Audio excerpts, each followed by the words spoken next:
está já esse ambiente já preparado, convidar o preletor da noite, o nosso pastor Alexandre, vai estar ministrando a palavra.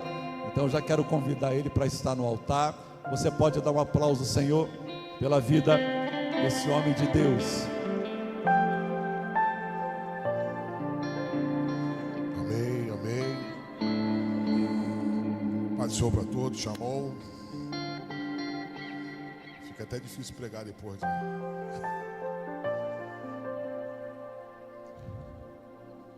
Estamos alegres nessa noite. Pode manter aí, o tangedor aí, pode ficar aí. Precisa de um tangedor desse aí, fica mais fácil as coisas. Amém. Louvado seja o teu nome, Jesus. Tu és digno de toda honra e toda glória. Tu és fiel, Senhor Jesus. Tu és fiel, Senhor Jesus. Louvado seja o teu nome, Jesus. Estamos alegres nessa noite. Depois de uma oração dessa, eu creio que toda oposição, todo nível de oposição foi derrubado. Confesso que estava com saudade. Eu gosto muito do culto do meio de semana. Eu acho interessante esse momento, porque nós fomos gerados muito no meio de semana, porque às vezes no final de semana aquela correria. Eu creio que nós estávamos aqui mais às quartas-feiras. Hoje de manhã eu estava com alguns compromissos. E eu tive que conversar com o pastor no domingo. Eu falei, hoje eu vou cancelar tudo. Tem aqueles dias que você para assim de manhã e fala assim, vou cancelar tudo e vou servir o meu pastor lá. A gente precisava servir um pouco. E o pastor estava orando aqui e é verdade, né? Hoje nós vivemos dias difíceis, dias complicados, em que às vezes não parece, falta força, né? Parece que a caminhada você vai dar aquela fraquejada, né? Mediante as limitações, os levantes que vão se colocando diante de você. Mas eu creio que Deus sempre cria uma circunstância, Deus sempre cria uma palavra, Deus sempre cria uma circunstância para poder nos abençoar. E às vezes a gente, algumas tristezas, pastora, às vezes até a gente com o coração, que às vezes a gente acha que está blindado, às vezes algumas questões nos vêm, né? Problemas que às vezes nós não geramos. A gente, na nossa casa, ali sempre mantém o equilíbrio de todas as coisas, mas existem situações adversas que nos cercam, em que muitas vezes nós temos que tomar algumas posições, e essas posições são complexas. Que eu aprendi com o meu apóstolo, né? Nosso apóstolo fala, quando eu me posiciono, tudo ao meu redor se organiza. E aí é necessário tomarmos algumas posições, né? Imagine o rei Asa, quando ele teve ali, pastor, que tomou uma decisão muito séria, destituir a mãe do reinado, porque a mãe do rei Asa era idólatra. Eu imagino quando ele teve que cortar dentro da sua casa, quando ele percebeu que algo não estava correto, ele vai lá, destitui a mãe. E às vezes nós temos que tomar algumas situações como essa, ferir dentro da nossa casa, buscar um posicionamento, porque nós às vezes como sacerdote na nossa casa, Deus vai requerer de nós uma posição, independente de você ter derramado um óleo sobre sua cabeça ou não. Você é homem, você é o sacerdote da sua casa, a responsabilidade espiritual está sobre sua casa, o futuro, o destino, a direção, a plataforma, a sustentabilidade está sobre nós. Tem hora que algo fica pesado. É esse momento que eu imagino como o próprio Davi fez ali em Aquis, quando tudo se cercou em volta dele. O inimigo veio, sequestrou criança, sequestrou todo mundo. E o povo meteu a mão na pedra, pastor, e agora vamos apedrejar ele agora. Ele olha para o soldado olha para ele e fala assim: agora deu ruim. Ele vai lá orar. E debaixo de uma oração, Deus dá uma estratégia para ele. Porque os antigos cantavam, né? A chave que abre a porta do céu. É a oração ainda. A oração, ela requer um posicionamento em Deus. E hoje nós vamos falar um pouco sobre casa que cura. Eu creio que tudo começa dentro da nossa casa. Eu falo que é o lugar também mais difícil servir a Deus. Quem você acha? Porque lá os seus sabem quem você é. Não tem como enganar. O apóstolo Paulo, quando enviou a carta a Creta, preocupado com todo o andamento que tinha ali, ele pergunta: como que estão os seus? A Tito, como que estão os seus? E ali eu imagino o Tito ali preocupado com que Paulo ia perguntar como que está o evangelho, como que foi redirecionado, como que a palavra estava sendo implementada numa ilha difícil. E Paulo, e os seus, como está? E a pergunta hoje que o Espírito Santo fala para a gente hoje: e os nossos como estão? Eu confesso que a gente se preocupa muito. Eu me preocupo muito com a vida espiritual dos meus, principalmente dos meus filhos também, né? Eu falo que eu e a Lídia, nós temos hoje em Cristo uma maturidade espiritual. Nada vai separar a gente do amor de Deus. Eu falo até porque, principalmente pela Índia, né?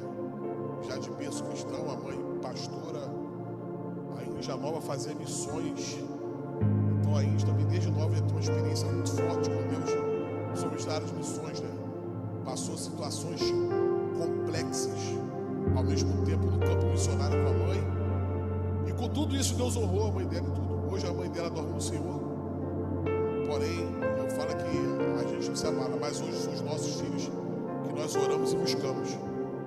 Porque há um projeto do inferno muito forte hoje, principalmente vindo pela cultura, para tentar destruir os nossos filhos, implementar neles uma visão verdadeirista, uma visão de não Deus, uma visão que nada acontece, numa implementação da ideologia de gênero, numa implementação de drogas, a legalização de drogas, uma implementação de anarquismo. Os nossos filhos correm sérios perigos. E se nós não tivermos um tempo de qualidade com eles, nós perdemos eles de forma muito rápida. Eu imagino como que dracmas, pastor, se perde dentro de casa, não é fora. E às vezes perdemos coisas dentro da nossa casa e a gente não consegue perceber isso. Porque muitas vezes é no canto lá, é o isolamento, que às vezes a gente não consegue perceber. Como um filho se isola muito no canto, a gente acha que ele está protegido dentro do quarto dele, que está tudo bem, que não está na rua. E quando a gente percebe ali, quando a gente começa a ver identificar, a gente vê a pessoa afundada ali no nível de depressão, ou afundada no nível de pornografia, ou afundada no nível de pedofilia, a qual a gente não consegue perceber o que está acontecendo na nossa casa. Na parede colada do nosso quarto tem um problema e a gente não percebe. Porque muitas vezes a gente não consegue gerenciar isso em casa. A palavra casa eu coloquei aqui, ela tem no seu original, no cabana, que na verdade haveria uma questão, uma conotação da habitação pobre, né? E o mais interessante é que na casa, e eu vou falar um pouco sobre isso, 7 milagres na Bíblia que ocorreram aonde? Dentro de uma casa. Às vezes a gente acha que os maiores milagres ocorreram em alguns tempos, em algumas situações, mas esses milagres que eu vou citar aqui ocorreram dentro da casa. Algo inexplicável, numa questão que a gente não pode perceber. A igreja primitiva de Atos, capítulo 4, versículo 12, ela cresceu o quê? Na comunhão, no partir do pão e nas orações. O maior potencial discipulado que Jesus trabalhou foi justamente na residência. O ide por todo mundo pregar o evangelho, o ide se cumpria muito dentro das casas. Quando uma pessoa se convertia, e a primeira coisa ali, você vê a casa de Dorcas, você vê Lloyd, você vê várias mulheres ali que começaram a abrir a sua casa, o seu ambiente, para o quê? Para que o evangelho pudesse ser recebido de uma forma muito simples. Às vezes a gente acha que a gente precisa de muita coisa, pastor, e às vezes não precisa de muita coisa. E é simplesmente, às vezes, só ser luz. A casa, ela é uma habitação muito importante. E eu falei que quando falamos sobre igreja, deve ser uma casa de cura. Estamos usando aqui termos carregados de significado. A palavra casa no original vem de uma humilde cabana. E não é de um palácio que Deus fala, mas de um lar simples, um lar acolhedor, e que nos abriga e que nos cura. E ela vem de uma palavra que significa o quê? Cuidado. Irmãos, a igreja não é um hospital de alta tecnologia e pessoal. E é onde o cuidado praticado. Porque hoje eu sei que há um discurso muito forte contra a comunhão, a igreja, devido a alguns testemunhos ruins. E muitas pessoas hoje é levada a tal do chamado movimento desigrejado, como que se fosse desigrejado fosse resolver algum tipo de problema, como que se o cristão brasileiro tivesse condições espirituais de servir a Deus em casa. Isso foi notado muito da pandemia, esse fenômeno pós-pandemia, né? Em que muitas pessoas às vezes optaram por ficar em casa e elas não conseguiram construir essa vida espiritual aonde? Dentro da sua casa ali. Eu até confesso muito, eu até falo muito com a gente em casa, a gente precisa fazer mais o culto dentro de casa. Às vezes a gente não dá notoriedade, mas é importante pegar ali, abrir uma palavra, botar um louvor para tocar e ter esse momento pessoal, que é um momento importante. Você não precisa de muita coisa para fazer isso. Basta a gente querer fazer e buscar fazer isso. No Evangelho de Lucas, capítulo 4, versículo 38, diz assim: e Jesus saiu da sinagoga e foi com Tiago e João para onde? Para a casa de Simão e André. E a sogra de Simão estava o quê? Em uma cama, com febre, e logo lhe falaram a respeito dela. Aproximando-se dela, tomou pela mão e ajudou-a a levantar-te. E a febre deixou, e ela começou a servir. Jesus repreendeu essa febre dentro da casa, que afligia nada mais nada menos do que Pedro. E aí parece aquele paradoxo, né? Será que Pedro não tinha orado para que alguma coisa tivesse acontecido? Mas Jesus, toda vez que ele chega no local, toda vez que ele chega no ambiente, ele muda o ambiente. Toda vez que Jesus, você chama Jesus para participar, que a gente chama desse conceito de ambiência, né? E toda vez que Jesus entra em qualquer tipo de ambiente, ele tem o poder de mudar qualquer situação. Quando eu convoco ele e trago ele, e quando ele começa a manifestar a sua glória nesse lugar. E aqui demonstra que a cura no ambiente doméstico restaura a pessoa do próprio serviço. Isso também nos mostra que não é pelo fato de sermos servos de Deus, problemas nós não vamos ter. Isso nos mostra que pela dificuldade que nós temos, problemas não iremos passar. A Bíblia vai falar que no mundo tereis aflições, mas tem de bom ânimo. Principalmente no modelo do reino, no Mateus capítulo 5, Mateus capítulo 6, Mateus capítulo 7, Mateus capítulo 8. Ali está inserido o modelo do reino.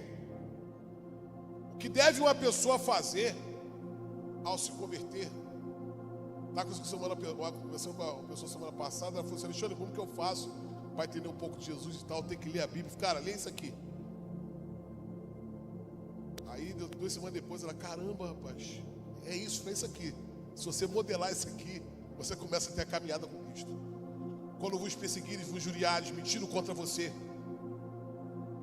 quando fala de tirar a trave do teu olho, evitar o julgamento. Então são pequenos modelos do reino, que se nós começamos a modelar isso, a nossa vida começa a melhorar pouco. porque às vezes melhorar muito, porque às vezes a gente acha que precisa de muita coisa. O que Deus quer da nossa vida é um movimento. O que Deus quer da nossa vida é uma atitude. O que Deus quer da nossa vida? Uma direção. E dessa mesma forma, quando Jesus chega na casa de Simão, algo acontece. Marcos capítulo 2, do versículo 1 ao versículo 12. Alguns homens trazendo um paralítico, carregado por 4 deles, tentaram fazer ele chegar até Jesus. E interessante que essa passagem, você fica até preocupado, mas como o telhado das casas era tipo favela, né? Então as pessoas andavam pelas lajes, e você pode falar assim, mas como desceu o telhado? E eu entendo que esses 4 homens, eles se tomaram uma posição tão forte, que não mediram os esforços para poder ver a cura de uma pessoa. Eu imagino você e eu, muitas vezes, olhamos para uma dificuldade de uma pessoa ali, a gente acha que é difícil, principalmente alguns processos de libertação.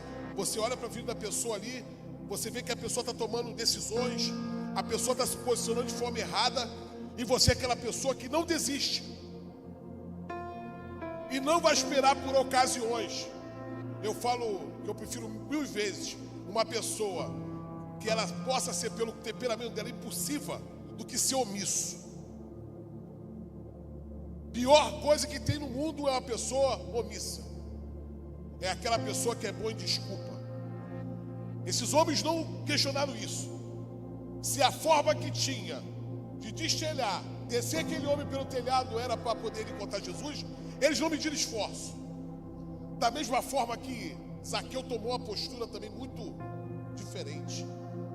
Me admira homens que se posicionam diante de Deus, homens que buscam fazer uma coisa, não ficam preocupados com a desculpa. Vai lá e faz o que tem que ser feito. Se errar, é o que eu sempre falo, eu não errei, eu tive uma experiência, sei uma forma de que não dá para fazer aquilo. E esses homens aqui dão um jeito deles, e através de uma abertura, baixaram a maca, e que o paralítico estava o quê? Deitado. Então ele se levantou e pegou imediatamente a maca e saiu à vista de todos. Milagres que vão ocorrendo dentro do cenário de uma casa.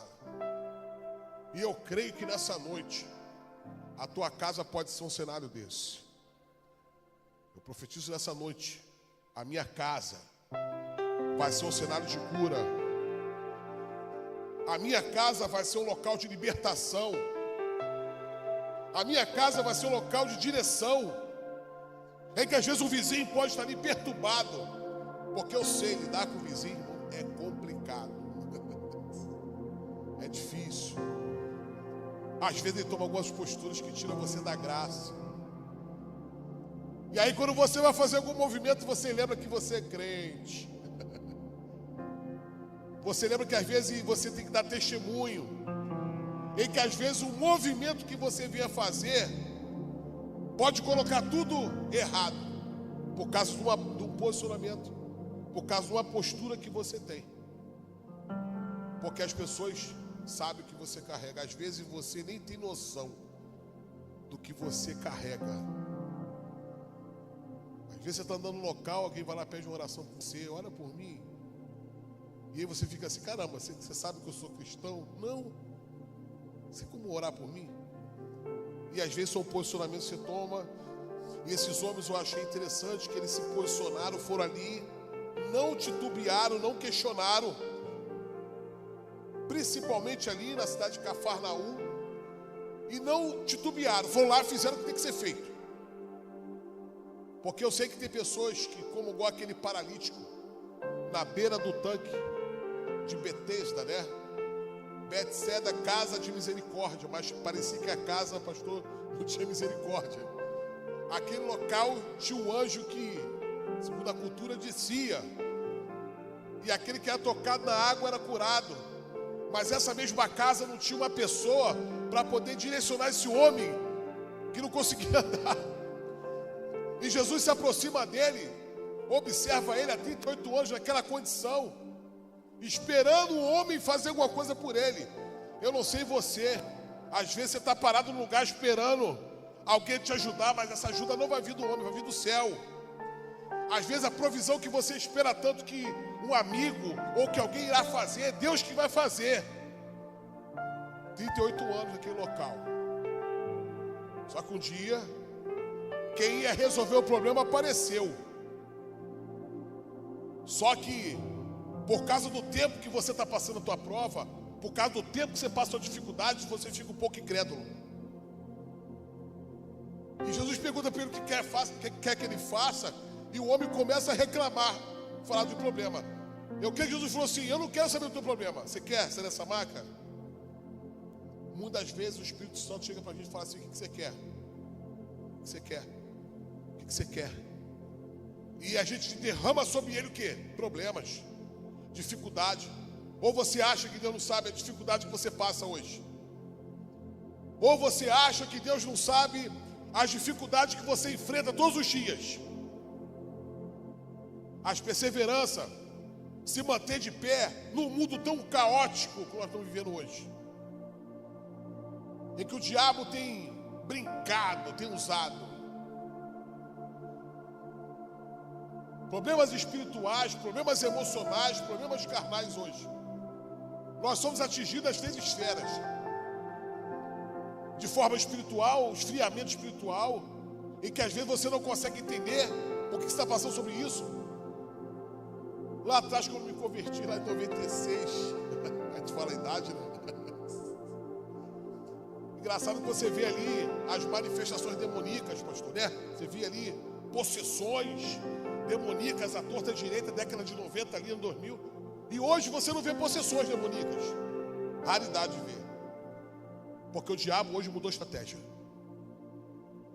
O diabo hoje ele atua no campo da mente. Ele coloca você um loop hipnótico. O que é o loop hipnótico? Ele quebra o senso crítico. Hipnose é quebra de senso crítico. O que é hipnose? É alterar o estado de consciência.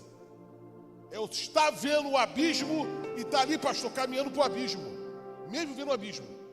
É isso que o diabo faz. Ele coloca você em transe. Pessoas estão caminhando para o abismo e você fala para ela que estão caminhando igual zumbis de Walking Dead. Só que o diabo, ele consegue tirar a realidade dessas pessoas. E você às vezes vai lá, fala com eles e não consegue ver. O diabo atuando hoje no campo da mente. O diabo atuando hoje no ceticismo, no panteísmo. Tudo é Deus, cara. Relaxa, tudo é Deus. A tua consciência é Deus, tudo é Deus. Você consegue atingir seu estado de cura pessoal, um humanismo forte demais, você não precisa de nada. O diabo ele veio para matar, roubar e destruir. E uma das ações mais fortes que o diabo tem hoje na nossa casa. A pandemia foi um projeto desse, de entupir as pessoas em casa e coloca elas no looping hipnótico. Aonde, pastor? Nos streams. Globoplay, Netflix. O cara fica em casa, sendo alimentado por aquilo ali. E ele vai perdendo a noção de realidade. Quando ele percebe e vê, ele está caminhando aos passos largos para onde? Para o inferno. Dentro de casa. Que você acha que está seguro. Que você acha que está tudo bem. Eu estava vendo uma série com a Bia, Jujutsu Kaisen. Ela começou a botar uma série para ver lá. Eu fui ver a série, um anime. Quem é adolescente aí, deve saber aí. Não, né? E a série, pastor, ela fala de que tem ali pessoas ali de uma sociedade é que toda vez que um jovem ele é perseguido, ele invoca uma entidade, e essa entidade vai lá, destrói os inimigos dele. A qual ele chama na série de expansão de poder. E na série fala que há várias expansões. Existe uma expansão só de suicídio, em que o garoto invoca essa expansão e as pessoas começam a subir os prédios e se jogar do nada. As pessoas estão com a mente parada, é tomada por uma, hoje a gente sabe que é por uma possessão, e ele vai lá e se joga, sem saber o que está fazendo. E essas coisas às vezes, gente, está dentro da nossa casa. Quando às vezes a gente olha para um filho, eu atendo pessoas, eu canso de ver adolescentes, né, Insta aí, que entram no consultório deformados, pastor. Deformados. Você olha assim, ó, deformado, num mundo que parece que não é esse. Totalmente hipnotizado por Deus desse século, que cegou o entendimento de muitos, achando que o caminho que eles estão sendo direcionados vai levar a Deus.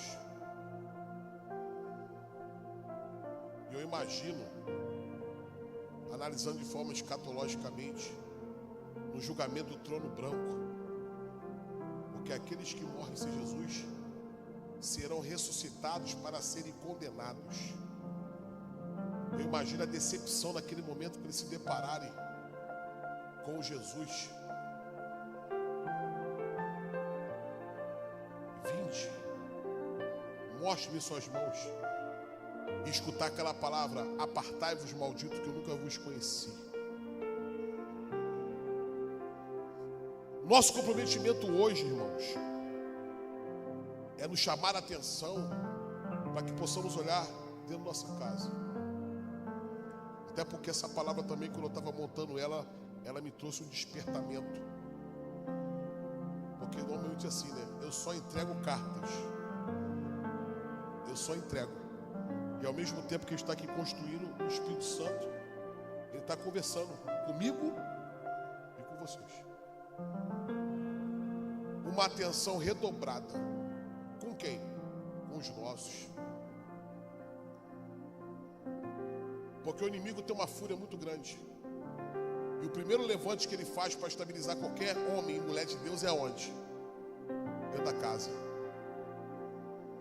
E eu creio que nessa noite o Espírito Santo ele vai blindar nossas casas. Eu creio que nessa noite o Espírito Santo ele vai tirar da tua mente qualquer hipnose, qualquer transe que você, por muitas vezes, não consegue ver. Porque às vezes o diabo nos cega. E eu creio que o diabo cega os nossos filhos, para que eles não possam ver a luz de Deus, cegando com o entendimento desse mundo. E Deus irá nos dar a estratégia certa, a palavra certa, que irá romper. Que na hora que você olhar e falar assim: Mateus, olha para mim, acorda. Bia, acorda, olha para mim. Deus irá colocar em nós uma palavra. Deus nos dará um direcionamento certo, para que essa luz de Deus possa repousar aonde? Sobre o nosso lar. Um lar de paz, um lar de cura, um lar, uma ação do Espírito Santo de Deus. A Índia tem um costume muito legal lá em casa, né? Ela é do radinho, né? Vou caguetar. Ela adora o radinho, pastora. Ela é do radinho, né? Ela foi no campo missionário, ficava usando muito rádio, né? E aí lá no segundo andar nós temos um radinho que está sempre de manhã no louvor. Então em casa, né? Sempre de manhã está no louvor. Já acorda de manhã ali com aquele louvor, né? Ambientando o lugar, né? Nada contra as músicas, tá, gente? Seculares aqui eu não vou. Até porque toda a doutrinação da igreja é com o pastor. Mas o louvor ele quebra cadeias, o louvor abre portas. Então de manhã, às vezes a gente acorda, fica aquele louvorzinho lá tocando lá, sai do quarto. Aí você vê aquela ambiência tomando a casa. Você acorda de manhã ali, tem um café ali saindo alguma coisa. E você já começa de manhã ali, vitorioso és, na tempestade, estágio. Já de manhã ali, ó, você já vê aquele ambiente. E com relação a esse ambiente, o diabo não tem vez, irmãos. Qualquer ação, qualquer manifestação do diabo que venha tentar se manifestar, é tomado. A gente tem filho adolescente, sabe que eu estou ali com o vidinho, né? A Bíblia não está escutando aquilo que é para escutar. Mas é bom conversar. Às vezes eu chego com o Mateus e explico: Mateus, vamos ver essa letra aqui do Felipe Rett. Aqui, vamos ver aqui. Aí eles assustam, porque sabe o que acontece? É igual o Felipe, quando estava recebendo aquele tesoureiro da rainha de Candace. Às vezes a pessoa não... Como que eu vou entender se não tem quem me explique? E o que falta de nós pais é esse tempo de mesa. É o tempo.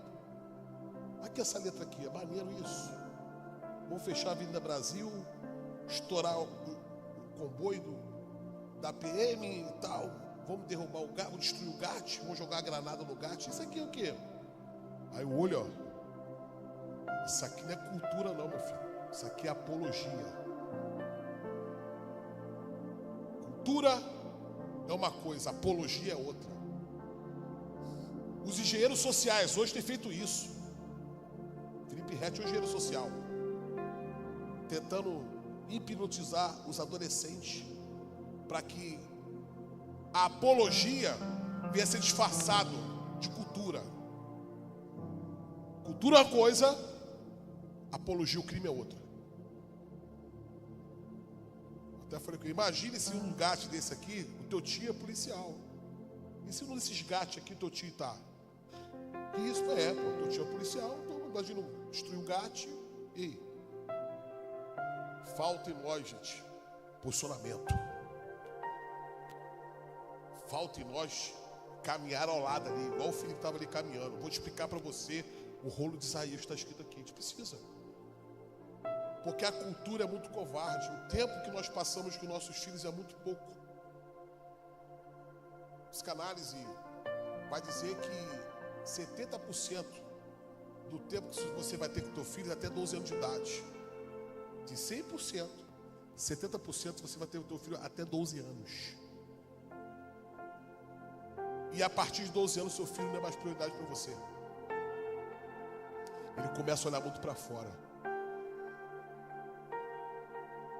E você vai fazer parte dessa estatística?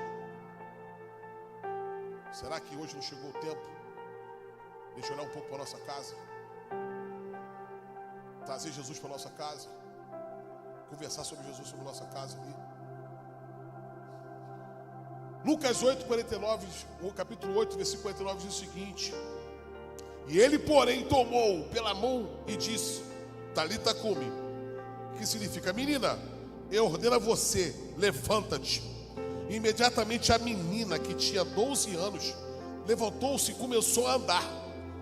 E lhes deu ordens expressas para que não contasse a ninguém o que havia acontecido. Jesus ressuscita mortos.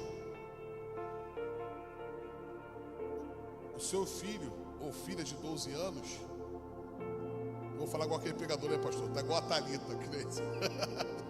Qual o nome da menina? Talita, não. Uma figura isso aí.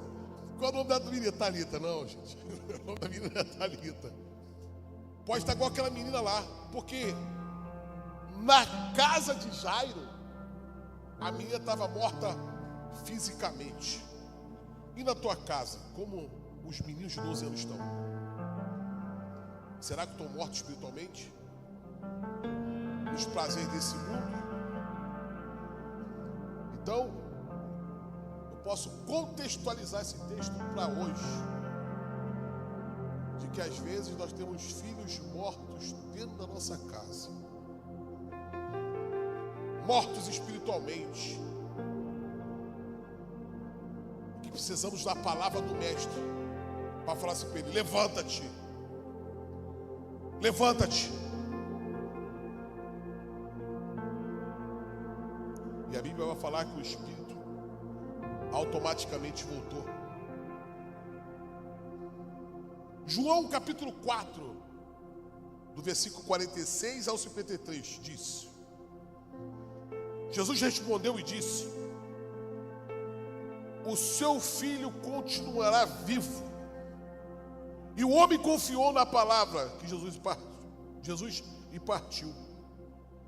E ele perguntou: que horas o seu filho já tinha melhorado? E ele respondeu: a febre o deixou na hora 9, 1h da tarde. Então o pai pôde constatar que havia sido exatamente na mesma hora em que Jesus dissera: o seu filho continuará vivo. Aquele oficial do rei vai pedir oração para Jesus: cara, teu filho já está bem. Esse texto aqui nos mostra uma outra realidade, confiar na palavra de Deus. E eu creio que nessa noite, os nossos filhos, nesse momento, serão tocados pela presença de Deus, aonde eles estiverem, dentro da nossa casa nesse momento. Eu creio que o Espírito Santo de Deus irá no quarto deles agora, aonde eles estiverem. Se estiver estudando, se estiver treinando, fazendo o que for, eles serão tocados. O Espírito Santo nesse momento vai tomar a consciência deles, porque só o Espírito Santo pode fazer isso, trazer uma mentalidade do reino, trazer uma renovação mental, uma consciência de Cristo, em que Cristo morreu na cruz por nós. E que se naquele cenário, porque todo mundo acha que vai morrer idoso, né? Mas como eu falo para eles em casa, criança morre, adolescente morre. Perto de casa lá, vocês ouviram lá 2 meninas de moto, né? Bateram de moto, né? Morreram. Qual o cenário de justificação sobre elas? Está conversando com o Mateus. Elas estavam com a vida de Jesus certinha? Estavam voltando do culto? Acho que é isso, Alexandre. É duro demais. Só sou um garoto de 16 anos. Mas 16 anos tem senso de justiça. A idade sabe. Estão em condições plenas de se encarar o julgamento de Deus. Louco. Se essa noite pedir tua alma, o que tu tens preparado e para quem vai ser? Gente, parece às vezes ser duro. Nada do que ele não possa saber. E isso nos chama a nossa atenção, porque nós temos um nível de responsabilidade, às vezes, sobre isso. Eu imagino a mãe dessas 2 jovens, no sepultamento.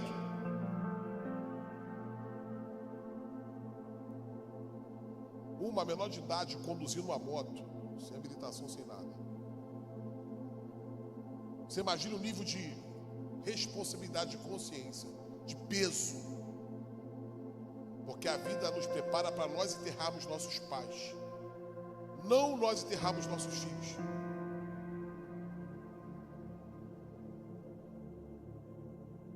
O nível de consciência, o nível de responsabilidade me gera muita reflexão sobre isso. E isso nos faz refletir como nós estamos conduzindo a nossa vida com os nossos filhos.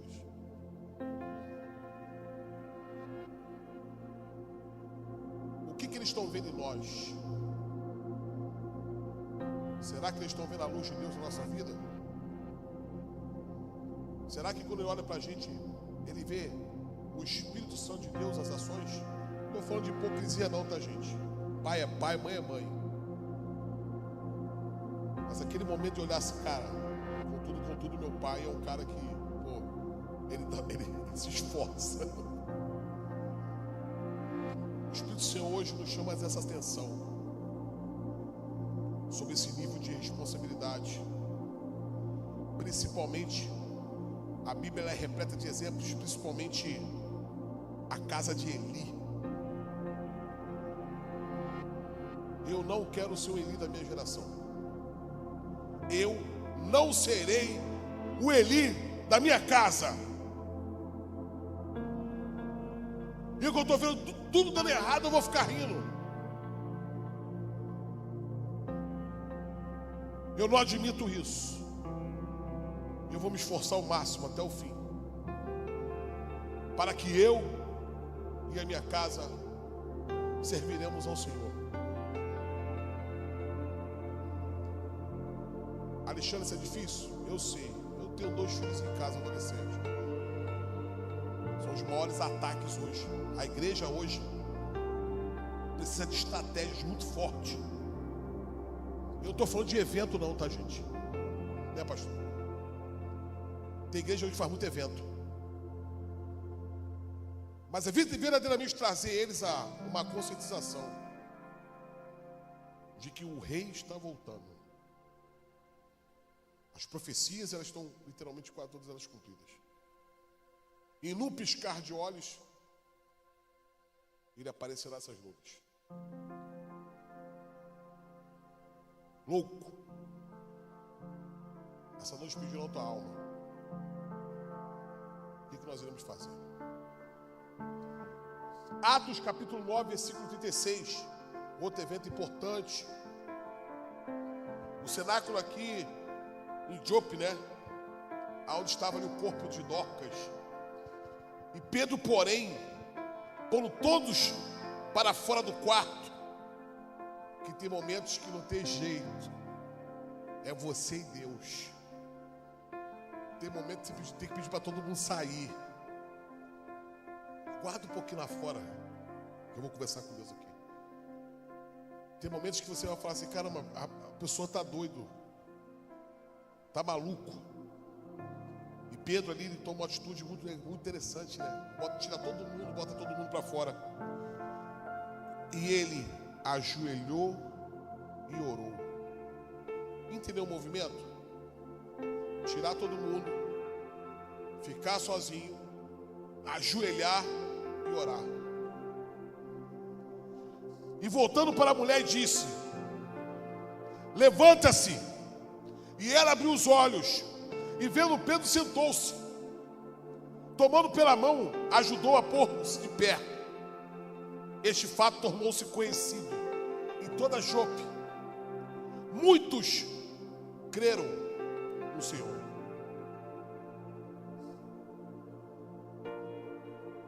E não era qualquer um, era Dorcas, né? Uma das primeiras mulheres ali que se posicionaram para a minha casa. Deus tinha algo com ela. Qualquer movimento que você venha fazer, irmãos, em prol para Deus, não será em vão. Principalmente quando tem almas envolvidas. Quando tem almas envolvidas, Deus faz acontecer. Atos, capítulo 20, do versículo 7 ao 12, diz que um jovem chamado Eutico, que estava sentado numa janela, adormeceu profundamente durante um longo discurso de Paulo. Vencido pelo sono, caiu do 3º andar. E quando pegaram, ele estava o quê? Morto. Porém desceu, inclinou sobre ele e abraçou, dizendo: não te alarme, ele está vivo. Irmão, quando Deus está no negócio, aqueles que ainda que estejam mortos vai viver. E principalmente não era Alexandre, né? Era Paulo que estava ali. Um homem que a Bíblia fala que carregava as marcas de Cristo. E as marcas de Cristo, eu até brinco, né? É como o pastor Lipão fala, não, né? Que é de tatuagem, não, né? Trago no meu corpo as marcas de... Não é tatuagem. Eram os açoites que Paulo tinha. Você hoje, por estar aqui nesse lugar, carrega as marcas de Cristo. Isso é tema de outra pregação. Quais são as marcas de Cristo que você carrega hoje? O que você perdeu para estar aqui nessa noite hoje? O que você teve que decidir para estar aqui nessa noite hoje? Engraçado que quando eu me converti numa linha muito dura, né? Assembleano, nada contra a Assembleia de Deus. E aí, vendo aquele fundamentalismo todo doido, né? Mas eu olho para trás e agradeço esse fundamentalismo todo, porque por causa desse fundamentalismo que me trouxe até aqui hoje, por causa desse fundamentalismo, de certa forma, minha família conheceu Jesus. E eu tinha tanto medo que eu tomava às vezes banho de roupa, preocupado que se o Espírito Santo me visse ali. E aí você vê, né? Eu tinha aquela preocupação toda, né? Um medo, muito jovens, 17, 18 anos, muito medo ali, uma construção religiosa debaixo do medo muito grande, né? E a preocupação ardendo servir a Jesus. Eu lembro que o pastor Aguinaldo, ele me treinava, um dia me botou num ônibus desse, pastor Márcio, uma figura. Eu vou ensinar você a fazer ar livre. Aí dentro do ônibus, que tinha o guá cheio, botou para pregar dentro do ônibus, dentro do trem. E aí ele tinha na Lapa lá, ele tinha uma casa lá que ele ajudava lá, uma drogado, prostituta, ele ficava, ele mandava eu pregar lá em cima, pastora. E ele lá embaixo pegando o folheto. Ele, aqui tu na tua escola, vai começar a pregar para cadeira vazia. E eu ali naquela dinâmica, jovem, pregando ali, com as cadeiras vazias, tinha ninguém. E daqui a pouco as pessoas vinham subindo, um montão de coisa, subindo. E engraçado que eu olho para trás hoje e vejo hoje a mão de Deus na minha vida sobre isso aí. Todas as coisas cooperam para o bem daqueles que amam a Deus, irmãos. A gente olha para trás, vê os vales, vê os montes, vê os vales, vê os montes. Mas, contudo, irmãos, estamos de pé. Fala para o teu irmão, estamos de pé. Estamos de pé, estamos de pé. Atos 28, no último verso, 28, versículo 7 a 9. O pai de Públio estava o quê? Acamado, sofrendo de febre e desinteria. Paulo entrou para vê-lo, orou, e pôs as mãos sobre ele e o curou. Tendo acontecido isso, vieram os arredores de outros doentes da ilha, também foram curados. Principalmente ali, quando Paulo estava ali, se não me engano, na terceira viagem, segunda, na ilha de Malta. Paulo teve algumas dificuldades muito grandes ali naquela região para poder evangelizar. Porém, ele vai pegar ali o líder da ilha e cura o cara. E por muitas vezes a gente não tem noção, irmãos, o poder que o evangelho tem de mudar as pessoas, de curar as pessoas, de transformar as pessoas. Queria convidar você agora a se colocasse de pé. Eu queria, se pudesse quebrar um pouco a luz. Eu queria, nesse momento, nós vamos orar pela nossa casa. A nossa casa, isso mesmo, a nossa casa. Nós vamos levantar um altar aqui. E esse altar vai representar a nossa casa. O nível de responsabilização nossa, que nós hoje, a partir de hoje, nós vamos ter diante de Deus.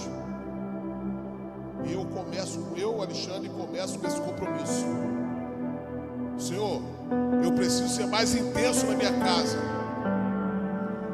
Eu preciso, Senhor, de forma literal, ser aquele diferencial dentro da minha casa.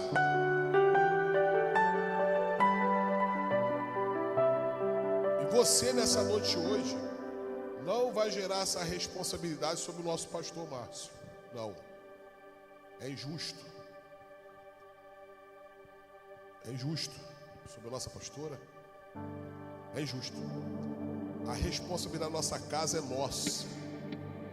É de nossa responsabilidade orar pela nossa casa. Eu queria que você orasse comigo nessa noite. Deus, em no nome do teu filho amado Jesus. Envia os teus anjos, Senhor, na casa dos teus servos agora nesse momento, Jesus. Que esses anjos venham purificar. Que esses anjos nesse momento venham tirar qualquer altar, qualquer sacrifício feito, qualquer dinâmica maligna do diabo nesse momento, que vem tentado de forma direta tirar a consciência dos nossos filhos, Senhor Jesus. Deus, nós não iremos perder os nossos filhos para o inimigo, para esse Deus desse século. Senhor, abra o entendimento deles nesse momento, Jesus. Espírito Santo de Deus, que age com gemidos inexprimíveis, que tem o poder de tocar onde eu não posso tocar, que tem o poder de ver onde eu não posso ver, Senhor Jesus.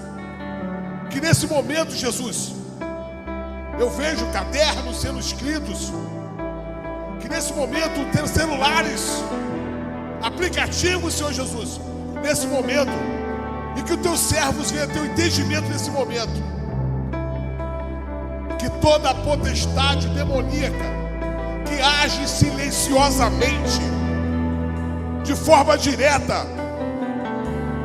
para quebrar a consciência dos nossos filhos, e eu creio, Jesus, eu creio que tu tens poder, Jesus, para fazer isso. Eu sei que tu tens poder, Jesus.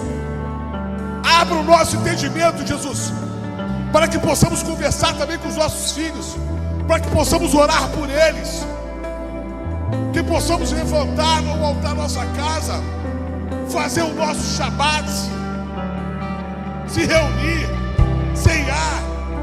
Eu creio, Jesus, que tu tem poder. Senhor, te pedimos misericórdia.